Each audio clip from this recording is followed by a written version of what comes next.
Hello. Welcome to this week's edition of the Turning Points podcast. Today, we had a lovely conversation with Katherine Dreyer. You have met her through Wellbeing Center. We spoke with her husband, Danny, quite a few months back now, actually.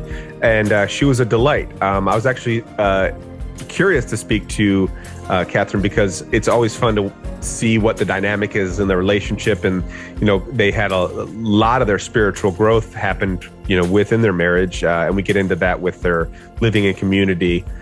So I was curious to see her take, and she's just such a delightful, just really relaxed and calm, easy person to talk to.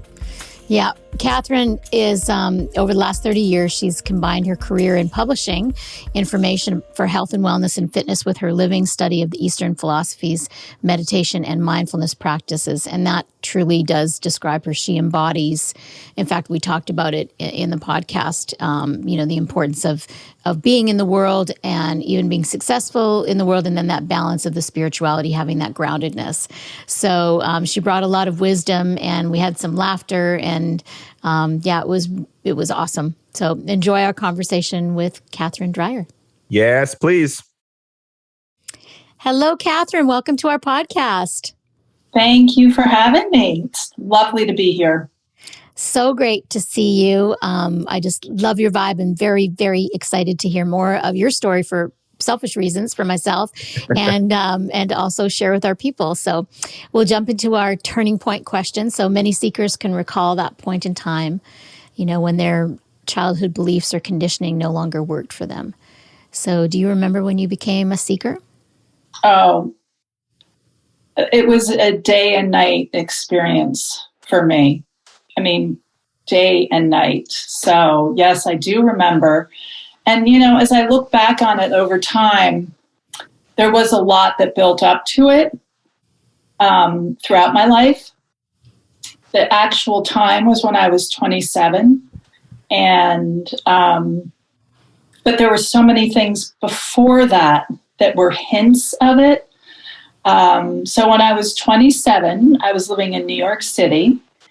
And a friend of mine came into New York, and she wanted to go to a metaphysical bookstore. And I didn't even know what that meant. And but I loved this friend of mine. So we went down to this store in the Lower East Side of New York. And I was sort of uncomfortable and sort of looking around.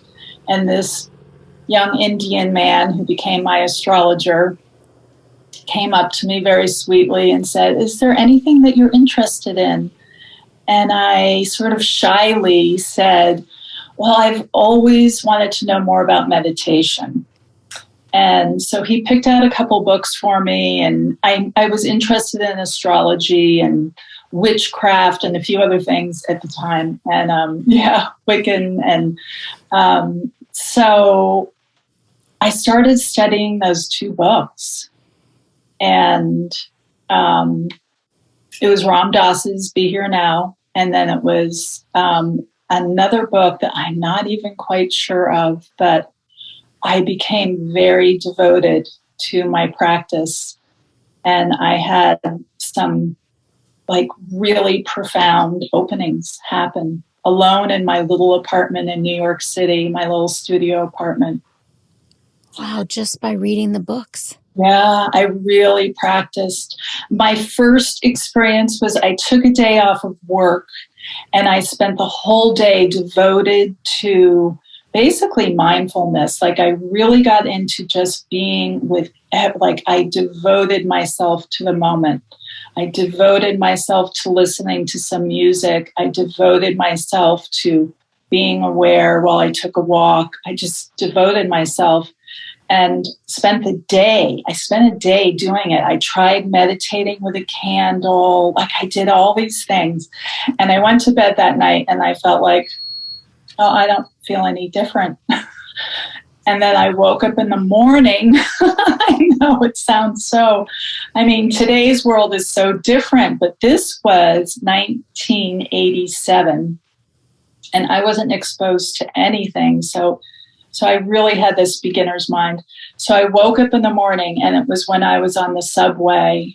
I felt myself in a way I had never in my life felt myself.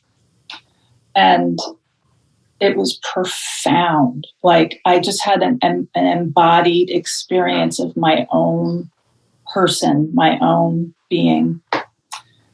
So that was just the beginning, though. Then I had a forgiveness practice, and I was doing it every night.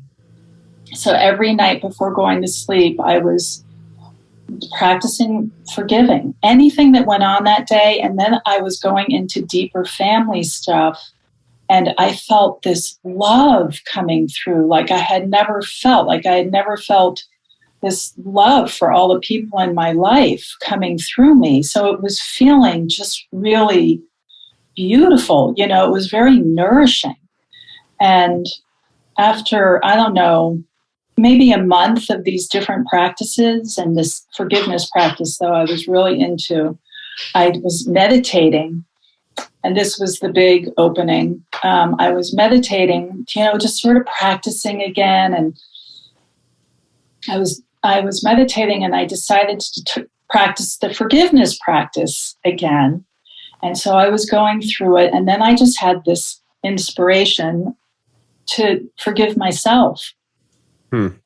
And I had a profound opening from it. So it really felt like fire burned through me. Like it was, you know, really a huge, shocking energy movement that moved through me. And I felt like like there was nothing left in the whole world to forgive. I lived this way for about a week. Now I didn't know anybody into this stuff. And so I was doing this just all on my own, and I was just living with this, and I knew something really, really, really significant had happened. Like I remember looking up at the skyscrapers in New York as I was walking to work, and I just was so shocked to feel that everything was perfect in the whole world. Like everything had always been perfect and always would be perfect. I mean, I really had that experience. I didn't know what it was. Like I had not, you know, but there it was. It was complete and real. And the biggest thing that came was that there was nothing to forgive. I mean, forgiveness wasn't needed. I enjoy that. I enjoy that it came through the final process of forgiving yourself. I think that's a big obstacle that we don't generally see as a priority when we're you know, self-reflecting and going through, because it's so, I don't know, it's more obvious to forgive other people because you often feel like the victim. You feel so, you know, impeded on in life by other forces that we don't realize how many of those impedances we are putting on ourselves. And so, you know, having a practice of forgiving others and yourself, that's kind of key, man. That will really dig into some juicy stuff. Oh my gosh. You know, I've used forgiveness really has been, I've had, this whole thing took me on such a journey. I cannot tell you, my entire life changed. I left New York City. I moved to Boulder, Colorado. I became part of a spiritual community. I moved in. We lived communally. I had a teacher. All these things I never knew existed. Like my entire life changed completely. There was a before that, and then there was an after that kind of life. But the forgiveness practice has come back many times, and I had another profound experience with forgiveness. Way later. I was 50. I'm 61 now. I was 50 when this other forgiveness, there many have happened, but I was doing a forgiveness practice, and I knew by that point that I never had to forgive others. It was always myself. Like it's just become, I know now that I just have to do the forgiveness work about myself, that there's nothing external that needs that. Anyway, I was doing it, and it turns out, though, the practice that I was doing did bring up mother stuff, stuff around my mother. So I did this. I had this experience of this profound blanket. It literally felt real. It felt like this gray, old, dirty, creepy blanket. I literally felt like I saw it lift off of me around stuff with my mother. And then I got a call that she was in the hospital. And she ended up dying within 5 days, but I was with her. And that forgiveness practice allowed me to be so present and see my mother. I had visions. I just saw her in an entirely different light, not as my mother, but as a woman and a human being. And anyway, I was really able to be present for her and very present for that experience. So yeah, it's been profound for me, forgiveness practice and so many other practices. So much has opened in my life because of that really early experience. And I feel like there was a devotion there that I didn't know anything about also. But that's why I say the earlier childhood really had such a big effect, because I did have little inklings. Like in 9th grade, I took a world religions class and I went into New York City. I lived outside of New York to visit with this Buddhist monk in the hopes that he would teach me about meditation. I was 15. And I didn't know anything about meditation. I didn't know anybody who knew anything about meditation. But I really became, so interested when I was 15. And earlier than that, I was brought up Catholic. And, I'm one of those people who the Catholic Church actually was good for me. A rarity. Isn't it though? Yeah, I feel like church, I didn't get all the negative stuff around church, and my mother wasn't, imposing, and she wanted us to have a good experience, I think. And so I think there was the mystery became of great interest to me through going to church regularly, and just seeing adults praying together, and then the chanting, the sort of back and forth of the prayers and the answering back and forth. I mean, I was a little kid. I didn't really want to go to church all the time, but the experience, I think, really got into my system. So you felt that connection that people had to each other in that congregation. I think so many people see more negative aspects, and people have an adverse reaction to religion and certain sects of Christianity. But it sounds like you saw what I think is the pure aspects of organized religion, which is bringing people together, congregating, serving, worshiping together. There are positives, and if that was your viewpoint, that's a wonderful viewpoint to have. Yeah, I mean, I don't know if I really felt it then, but looking back now, I can see how I felt it. Yeah. I mean? And seeing adults coming together to pray together really struck me, because my parents were partying a lot, and they were, there wasn't a lot of spirituality in my world. And yet there was this thing of coming together and praying. And it really stood out as a kid, wow, this is something. And then I do feel like I just had innately a connection. I had an experience as a little girl where I remember I prayed at night, and I would say my prayers or whatever, but I got into it. And I remember this one time, I was around 10, I think. I had this feeling like I knew that I was praying to something in me. Didn't feel like me. It felt like God in me, and I really had a very definite experience of that. That you knew God was, she froze. I think froze, yeah. Yeah. I saw her Wi-Fi kind of wigging out a little bit. Wow. Yeah, so sorry, and honey, I you felt froze. It was in other people too. Shoot, I'm so sorry. Okay. It's okay. You froze a little bit in the middle of when you were praying, you felt God within you. So shall I just say that again? Yeah. Yeah.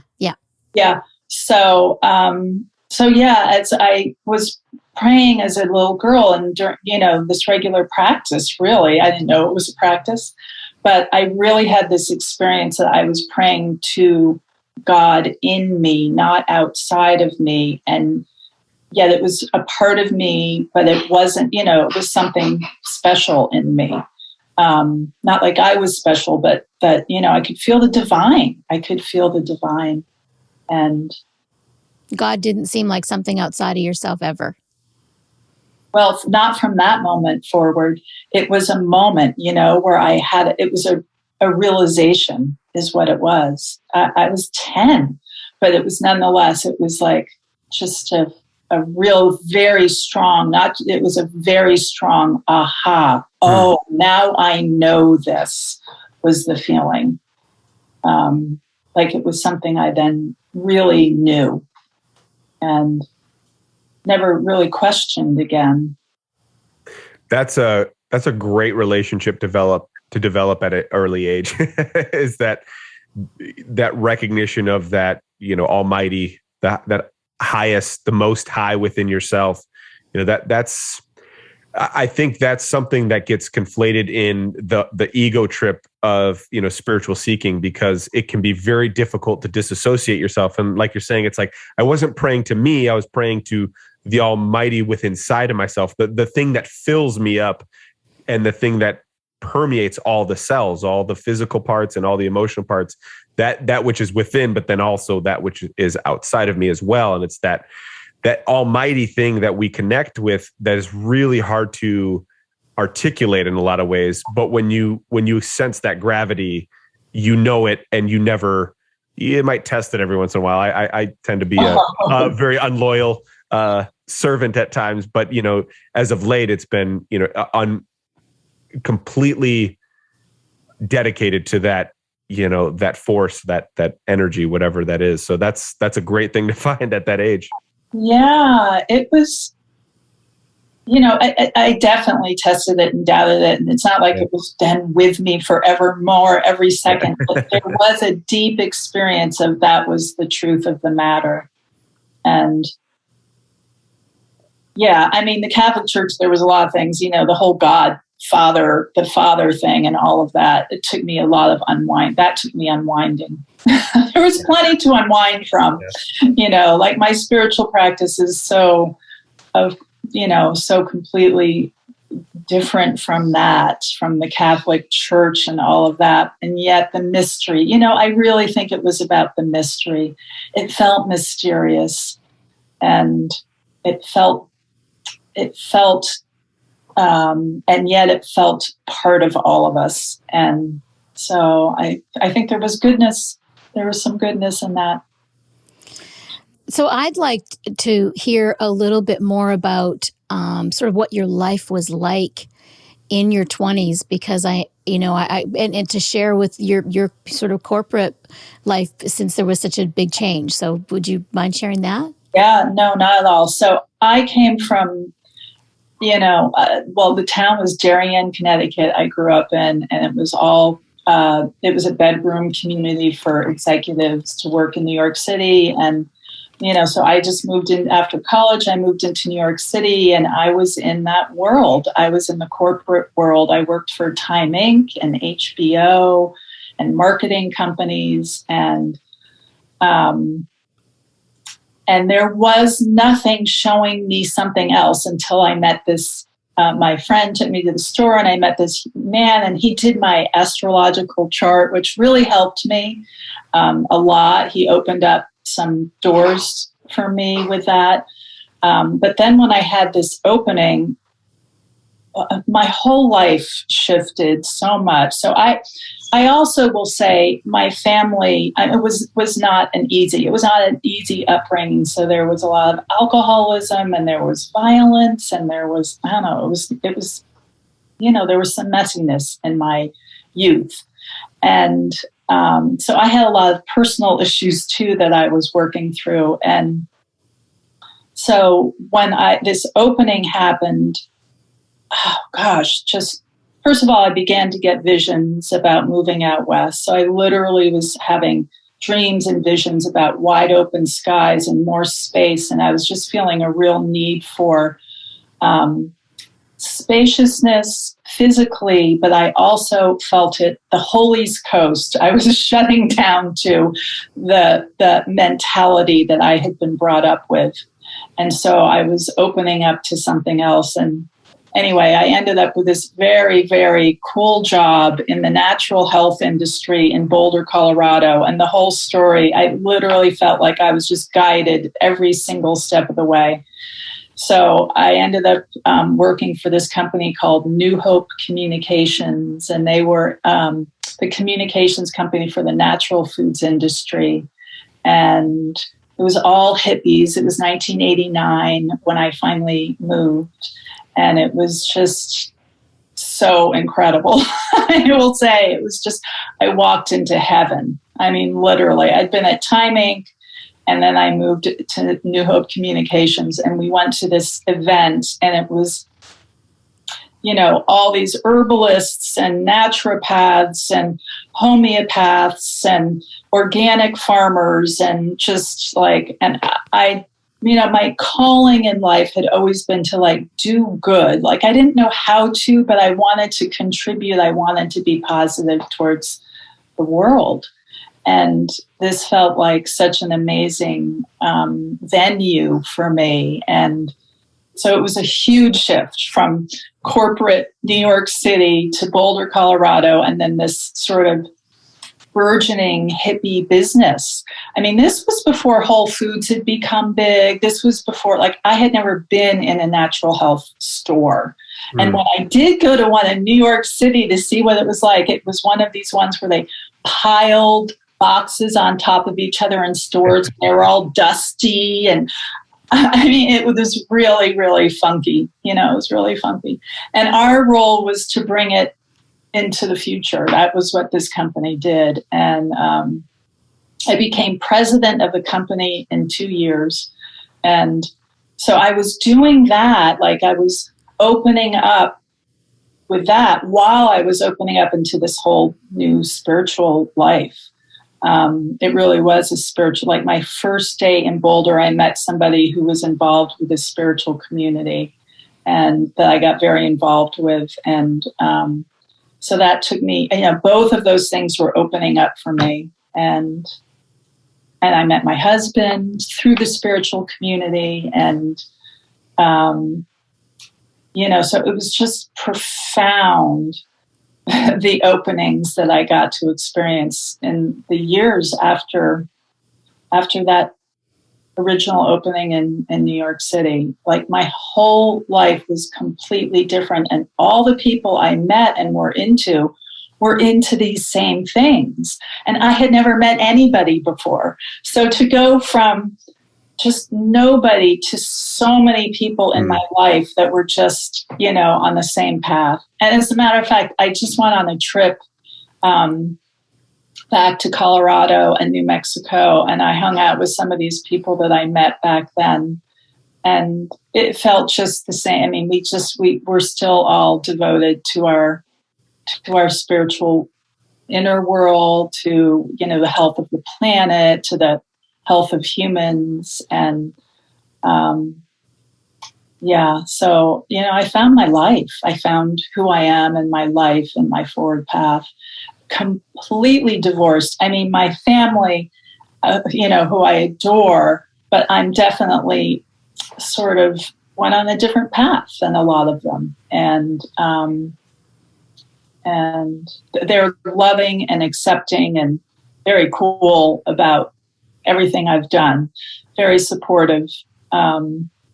They trusted. I remember going home and seeing one of my sisters, and she just said, "Wow, you seem like better than you've ever seen." And that's good to have that support, because that, I mean, yeah, you know, when you're stepping out from such a dramatically different family environment, you know, even though you're an adult and you know you're in that lifestyle, you're in your own independence.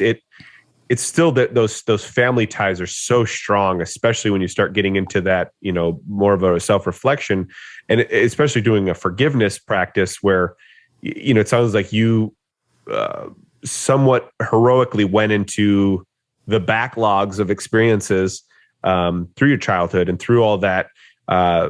It seems like you were very fortunate to have a very positive outlook on adults and that it was possible to come together. So what you were seeing, if I may dissect your family life, what you were seeing in your family life was not resonant of what you knew was possible. And so it gave you that, it afforded you the ability to do that, but that's hard to do. So I'm glad you had a more positive family experience while you stepped out to a much more radically different life. Yeah. I mean, I think there was a little concern maybe or whatever, but they really just let me do what I needed to do I think they could see. And also I had sort of a reputation of being very responsible and taking care of things. Like I had that background and that foundation in me. And so when I became, started going off and exploring different things, I think there was just this sense of, well, we trust her. And so I do feel very blessed about that, that there was support or just positive feedback and no negative, like, what the hell are you doing? Yeah, I mean, there was and I think it's because you're responsible, and they could see you were happy, that because I could compare, and I think Sean could too. I sort of left my family in Canada, and I'm super close to my family, but have definitely had more spiritual sort of drawing than they had, and also as a musician too. And so my family just never knew what to do with me. It's like, my lifestyle of being a musician and traveling around the world and not having stability really caused me to be able to have to find that strength within myself to be authentic without having their approval. Yeah. And so that was a thing. But I also liked, not to make it all about me, but when you were relating to your Boulder experience and finding your tribe, that's really how I felt when I went to California the first time. Because I moved to Nashville to be a musician, and so I kind of found that tribe here. And then I started studying with Deepak Chopra in California, and I remember the first time I landed in San Diego and went to a Chopra seminar, I just felt like, like I had come home, like all these health food stores and all these healthy people, everybody seemed to think the way that I thought, where of course in Nashville back in the 80s and early 90s, nobody was thinking the way I was thinking. And when you find that tribe, it's so nice to have that support. It's interesting how it is a solo journey, but when we find that support, I mean, that's where we met at Wellbeing, what we have now. And I think that's what religion was supposed to be, right? Is to have that community of like minds. And so, so I'm happy to hear you found that in Boulder. And so my next question is, so what was it like living in community? Because I know that has its challenges too. Yeah. Well, before I answer that, I just want to say, Corinne, it's what I admire about you. I just have to say that. Oh, and I do love that. I do admire and that are, the creative exploration and the real giving over to life and allowing life to take you on its path and, on the path that life is taking you. And so I just want to say how much I admire that and love the energy and and I'm working towards that in my life. Come hang out with me at Ivy House. We'll explore that a little bit more. I will do more of it. I feel like it's happening even more. Like my life I will say, it feels like it's continuing to unfold. And it's really dynamite. Living in community, I loved it. I loved it. I was in a community that had been set up and was set up really well. And so it was a really, really good experience for me. as a matter of fact, it's still an area of interest for me because I think it's so powerful to be in community. And yet I had to leave.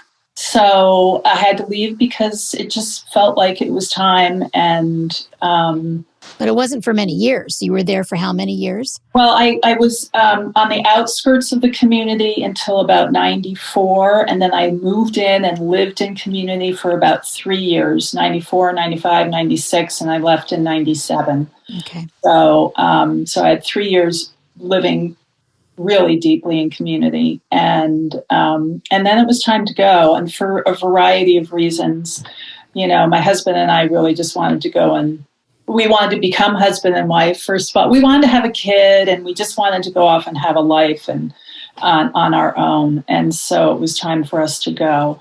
But it was hard leaving community because I appreciated it so much. And sure, there's stuff. As a matter of fact, I put myself in community in part because I had lived alone a lot. Like during all those years, I had lived in my own little apartment. Like for a lot of my 20s, I lived with a boyfriend for a little while, but then I lived alone in Boulder from, 89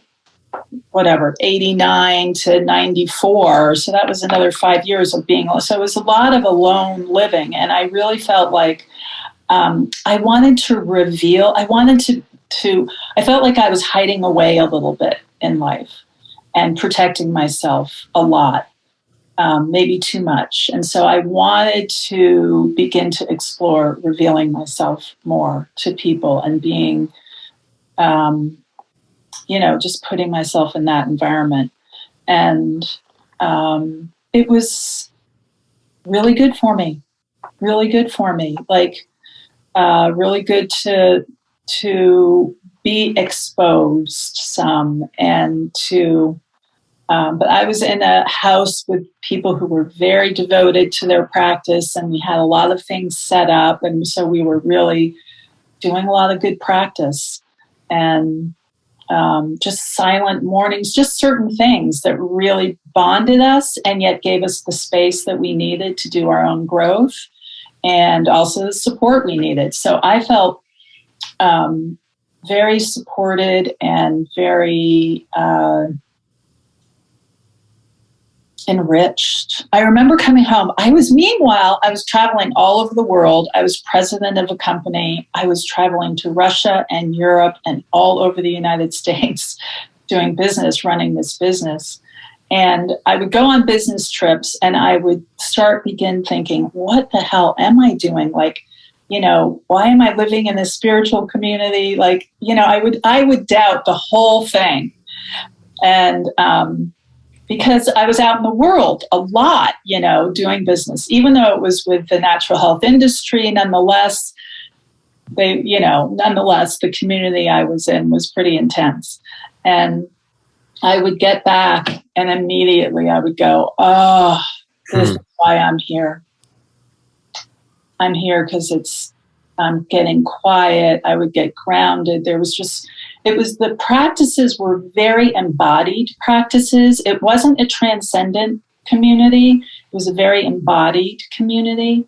And there was a lot of practices about, being really grounded and really living a life that was expressive of, an internal strong practice.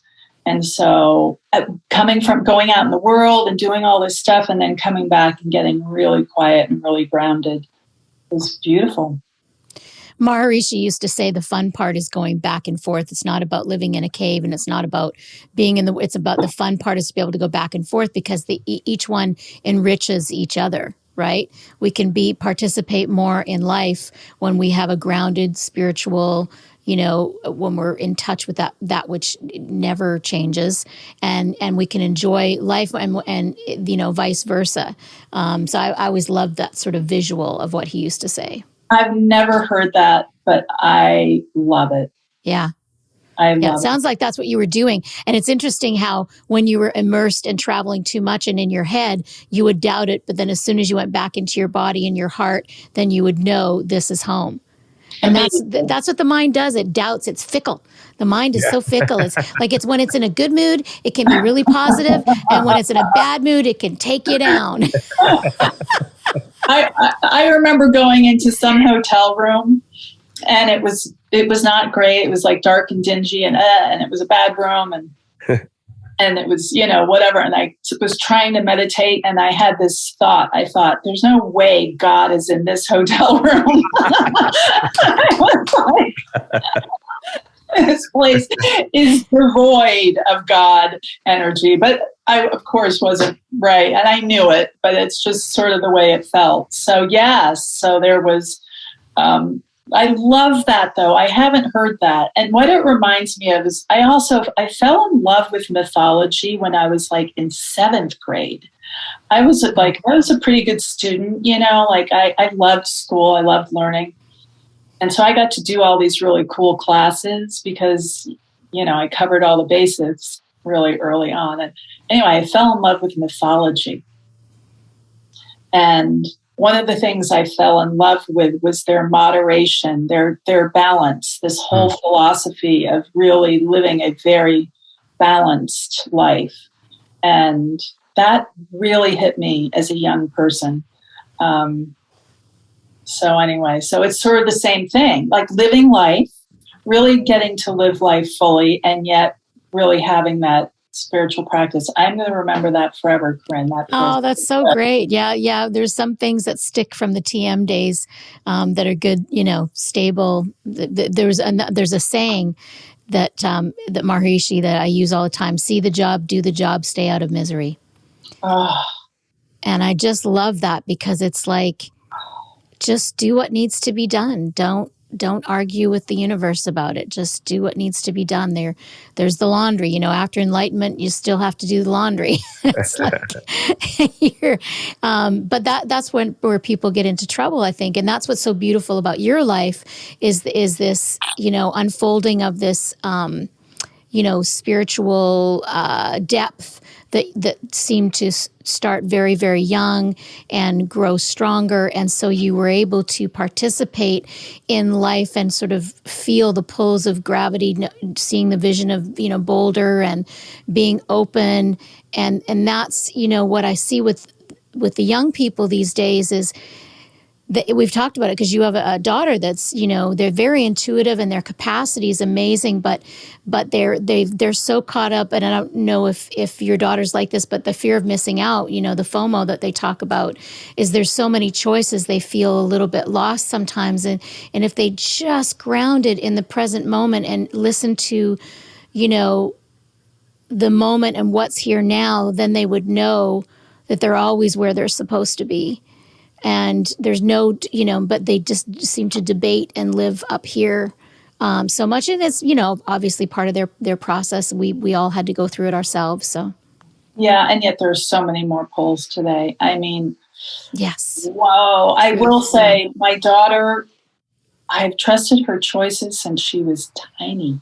Yeah. And she really, I feel like she makes really strong choices for herself. So, but I see it amongst kids generally, and I don't blame them at all. The society is really, demanding so much of them in so many ways, and it was so different. When I was young, there was much less choice, and that amount of choice is really intense. Choice and feedback from so many, outer feedback. Like we used to have to wait till we got home to get a message on the phone machine. We didn't know what our peers were doing. We didn't know what people thought of us until we maybe heard a rumor or something like that. And they've got it so magnified by 1,000. Yeah, I have a passion for helping, connecting to young people. I really do. I love connecting with 20-something, 30-something.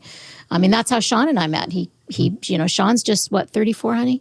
35. 35 now, and we've known each other for a little over 10 years now, I think.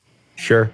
It's over. And so he was in his 20s when we met, and I loved all the conversations we've had over the years, and seeing him, open up and stand strong and figure out who he was, as I was too. We were constantly doing that. So yeah, it's such an unfolding, and I do feel that way about young people as well. I'm in this place in my life. My husband and I sold our business, and it's just been pretty recent. And I'm figuring out what's next in my life. And my spiritual work is, even in that, it's so there, but it's also, how can I deepen it? How can I stay more with it? But I will say the young people feel, I'm so drawn to them. I find them wonderful. People complain about these younger generation. I adore being around them. I find them alive and vibrant. Now, Journey has great friends.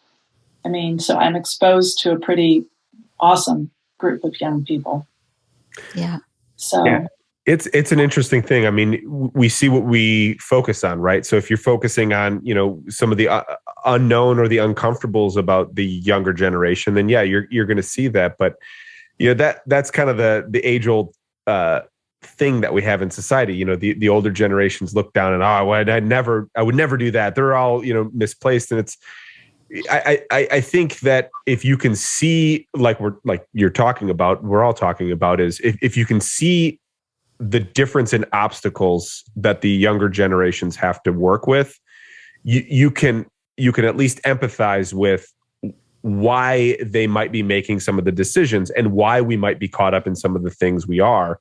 And one of the biggest things we're dealing with our kids is just no social media yet. I mean, my he's going to be 12, and they don't even have working cell phones. We have games and stuff they can play, but that was a big thing, that just not that over exposure and that over stimulus, because they have enough that they're dealing with inside it. And actually, it's funny when you're talking about mythology. I had something come up recently with my son's into mythology, and he's in 6th grade, and this whole big shift that we're having in our life. I had an astrology reading in July, and just to kind of, to really expand my understanding of things. And I let my wife listen to the video recording of it. And so he heard a couple things, and he approached me, and he was afraid. He was afraid of, that he didn't know what to do, and that it was going to be, scary to go to a different place. And he brought up mythology, and he's like, well, it just seems like it's destined. And I go, oh, what makes you say that? And he goes, well, pretty much all the mythology, stories you read, it's like there's a destiny, and the hero have to do whatever's in front of them. I said, interesting. Okay, so what happens when the hero resists their destiny? He goes, well, it's really bad for them. Things go wrong, and they run into all these problems. And I said, well, then what happens when the hero accepts their destiny and they go after it, even though it's scary and it's hard, and what happens at the end of that? Well, they normally, defeat whatever it is, and they are heroes, and they become this, godlike person to their peers and to themselves. And I said, so what kind of hero do you want to be as we're going into this? Do you want to succumb to the fear? And so it's like, it's funny how you brought that up, and it's like that, it's so applicable today. It's wild. It's applicable to all humans all the time. Yeah. I mean, it is that inner story. It's the inner truth. It's the foundation of humanity that we're talking about. And so I do think it's a really important facet for kids, and for your son to be into that, and for him to bring it up and talk about it in that way. Wow, that is pretty beautiful. They're pretty intuitive. I mean, they're deep kids, and that's the thing, is like, it's funny because part of the access that kids have, they have all these hero stories. They have all these Marvel and DC. They have all of the things right there, and there's so much emphasis on exposure to that.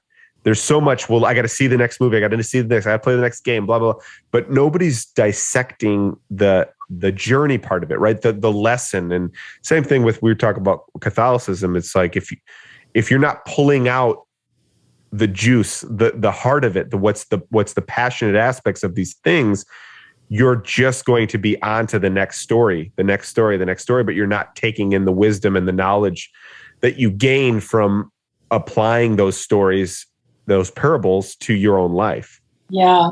Yeah. And I have found that has helped me. I cannot tell you in how many ways, like, studying history. I find that reading about history is so helpful to really understand the bigger picture of humanity. And even in my family dynamics, anyway, I feel like the novels I read, the classic novels of, early English literature and stuff, have really helped me come to terms with, oh, well, this happens in life. These things happen in life, and it's what we do with them. Yeah. It's how we respond. And that's what mythology is so much about. I'm a big fan. I've been listening to, and I can't remember his name, the great mythologer, the guy. Yeah, Joseph Campbell. I've been re-listening to his books and their audio and interviews just recently. Yeah. And I was like, oh my gosh, I was into him. I watched him on PBS with my mother when I was a early teenager, 13, 14, 15 years old. And I'm listening to it now and I'm like, whoa, no wonder I was in love with that. And obviously so much of it was going over my head, but a lot of it was going in, and I fell in love with him, and I fell in love with the stories that he tells. He was an awakened being. He understood awakening. He talked about it, so he was lucid in his understanding of awakening. And that's what the hero's story is really all about. And Christ's story, and I mean, just all of the spiritual leaders, their story is a heroic story to me, and mythic. And what I've found with my students, my clients, that when I share the hero's journey with them, what I try to do, what's helped with me, is it helps me to get out of my own story and to look at it as this mythological journey rather than difficulties. It kind of takes you out of the self-absorption of the little me and just, I'm going through this. It's like, oh, this is human nature, and and I guess that's why we love telling parables, right? Yeah.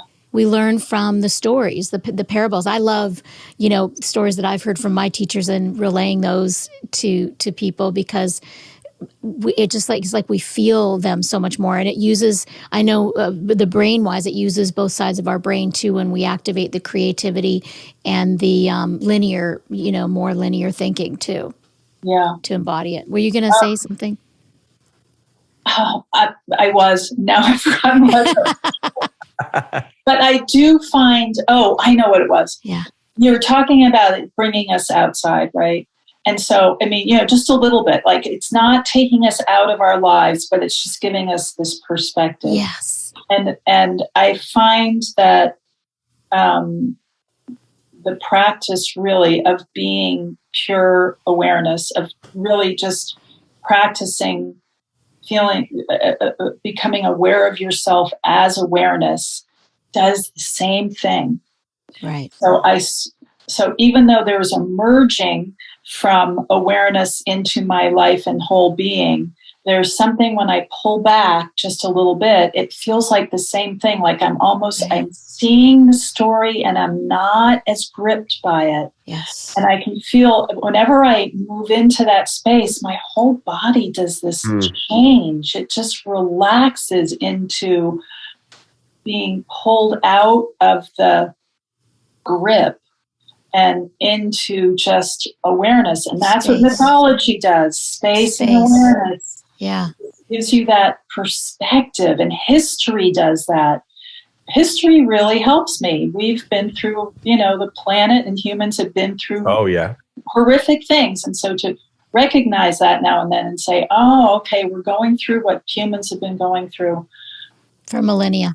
Yeah. So all of that, anything we can do that, and yet it's not that transcend. It's not just pure transcendence, like I'm separate from it, because it's really still feeling the immersion. That's why I love the non-dual. I love the whole I love all of it. I like to feel the transcendent, but I really feel like really dropping into the human is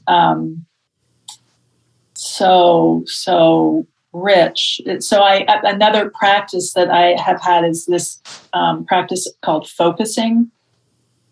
The founder was Jean Genlin, and it's really a similar thing. It's about listening deeply, deeply, deeply to your own being, but doing so from a place of creating a place of pure awareness as much as possible so that you can be with. And I love that practice. And when I work with Alea and when I work at Wellbeing, it's just totally supportive of that work. That is, to me, that is ultimately the work for me right now, is feeling the truth of just pure awareness, and also feeling the rich depth of everything that's happening in every moment, of being alive. Yeah, man, and that I agree with that sentiment. The non-dual way. I mean, it's allowing the story to be there, but not the story doesn't dictate who you are or what you are. It is the play. I mean, and that was, I think, something that intellectually for a long time I put, ascendance or awakening. It was, okay, once I almost create this identity for what it looks like to be an awakened person. And I'll be awakened when I am that person. And there's this shift that happened when you start to understand awareness and how it does permeate all experiences. And I do appreciate that. I appreciate that there's this way of being in awareness in all things, whether the story is taking place or whether you're in meditation, it's all happening from the lens of awareness. The shift happens when we're aware of that happening, Exactly. Exactly. Audrey said something the other, I was listening to, I don't know which one, so I can't even tell you which one. I think it was Facets of Unity, but I'm not sure. Anyway, and he said oh no, it wasn't. It was actually Buddha at the gas pump. And Adi Ashanti's interview at Buddha at the gas pump? Okay. And he was with Susanna Moore. I saw that one. Okay, yeah, because you and Danny were talking about it when you were here. Yes. So the line that came out that, whoa, just blew me away. I just loved it so much. So they were talking about God's will. And Ajay said, I'm tired of the spiritual language. I really am trying to get it just more human, more and more human, and not this like, oh, it's something separate and something special. And he said, God's will is simply what is. Wow. I got to tell you, because my whole life, I've really wanted to do God's will or divine will or whatever, I have felt this certain sort of draw and yet been confused by it. And then there's what is, and I really have been working so much with just what is, and to have the two of them brought together like this, God's will and what is the exact, it is what that is. They're the same. It just, I don't know. I just felt a joy in me. It's funny. I don't know why it was a joy, but it was a joy. I was like, oh, I can bring this together as one thing. And that's wonderful, because I think, and Corinne and I, we've talked about this ad nauseum. I mean, we have, especially me trying to figure out, where I stood in that intellectual, because it's one of those things you get intellectually, and I love that breakdown, because I think for a lot of people, I certainly fell into this category. We separate godliness with humanity, with human being, right? And so there's the mission of spirituality becomes to destroy all human aspects of yourself to become godly, to become beyond that, right? That's where it becomes one of the pitfalls of, I want to do God's will. Let me go look for what God's will is. And what do you normally come up with? Something you want, some ego desire, or some lofty thing. Right. Yes. So, or some image of something. Correct. Yes. Mother Teresa, I have to be Mother Teresa, whatever. Yeah. Instead of like, kind of in the beginning of the conversation, we talked about that God within, worshiping that thing within you. When you develop your relationship with that through spiritual practice, whatever that practice is, you feel like the will of God overtakes you, and you become an appendage of that will of God, and you become a player to that. And yet you realize you're beyond that player position, and yet you still be that player. And that is what is, I think, articulated. I mean, yeah, I'm using a lot of words to basically articulate what Adyashanti said. And that's, that's the pitfall. If you don't have that piece, and if you don't gravitate towards that understanding, it's just so many roundabout ways to get to that beautiful truth. Yeah, exactly. Like it felt like it just simplified so many ideas.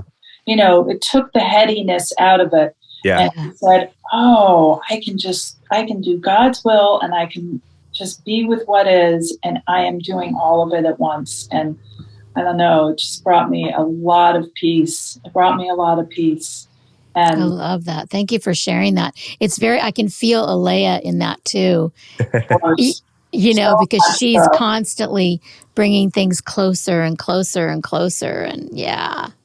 Yeah, I get to meet with Alea with a small group of 4 of us, and we meet pretty regularly. And it has guided and supported me, and so dramatically. So in the last 2 years, I'm 61, right? I started when I was 27, and yet it just feels like it's getting richer and deeper. I feel very blessed between being able to go to Well-Being and hang out with Patty and Don, and have Alea right here in Asheville, and meeting you, Corinne. It's just really, it is community. Community has a lot of different faces, and it doesn't have to be living together. It's what you guys are creating here is community, and you're creating that, and it really is supportive. So supportive of us getting together and being able to talking about it. Corinne hanging out at your house and being able to talk with you that day and evening. It just felt so rich, so wonderful. Well, thank you. That I think was the mission, or the call, a call of duty on our part to make a space, or create a space, or have a space, and invite people into a space where it isn't about necessarily disagreeing about where people are come from, but more having a curiosity, so we can find that common thread, and a symptom of that is a positive community. I don't know that we set out to create that community, but it is being created from, here's a thing to do. It feels like a wonderful space to invite people into. Let's share that space together and see what happens. So you saying that's a wonderful affirmation. So thank you very much. No, you're so welcome. Thank you for doing it, because it feels so clear to me. That's what this is, what you guys are doing. Yeah. Yeah, I feel so blessed, to be able to do it. And every time one of my friends, or, whether it's an old high school friend or a family member or a student or whoever says, "Oh, I listened to that podcast and just loving them, and it helps so." I mean, it just, because we just love the conversations are so fun for us, just for us as friends to connect and then talk about our favorite thing, and then to connect with another person each week, to share their insight. It's just such a huge blessing. It's all the way around. It is. And I think it really is needed and helpful because, I think we do need support. I think we need support that, it's not just the young people who are being bombarded in this society. I mean, we all are. And I think, it is listening to Adya, it is going to group, it is talking with people. That is supportive and helpful.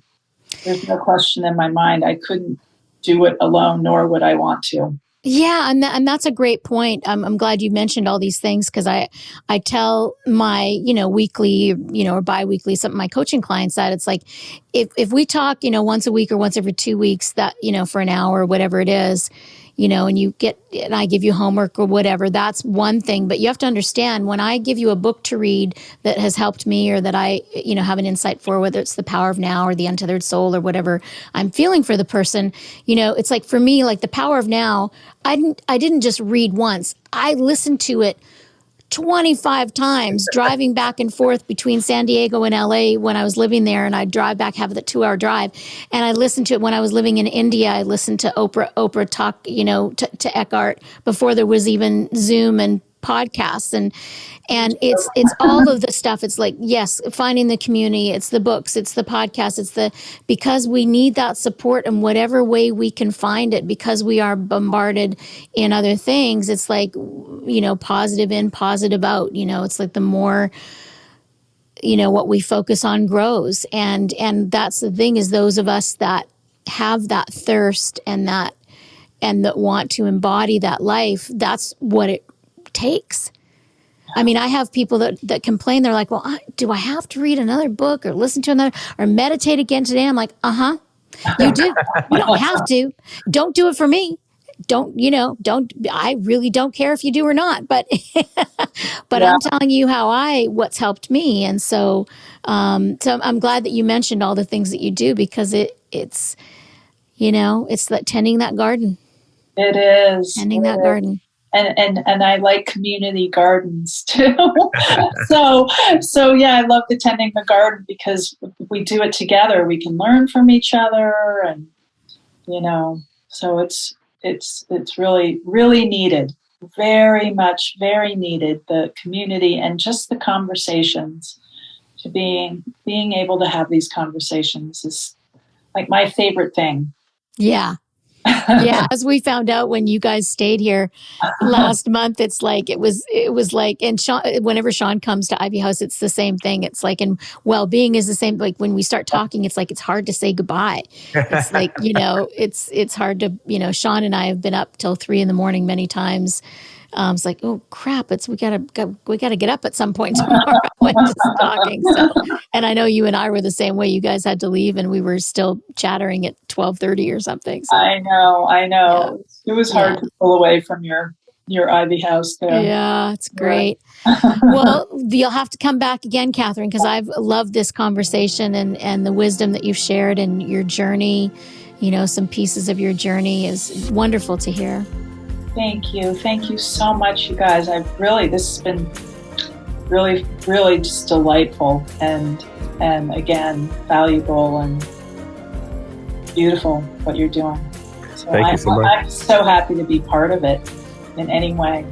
Oh man, yeah, this has been awesome. You're very clear, and I can't wait to see you either at Ivy or at Wellbeing at some point. I'm sure we'll cross paths in the physical plane as you figure out what you're doing next in your life. I would love to have a check-in at some point and see what that's developed into. If see how that goes. So it'd be amazing. All right. Good night. Thank you. Thank you. Take care. Bye-bye.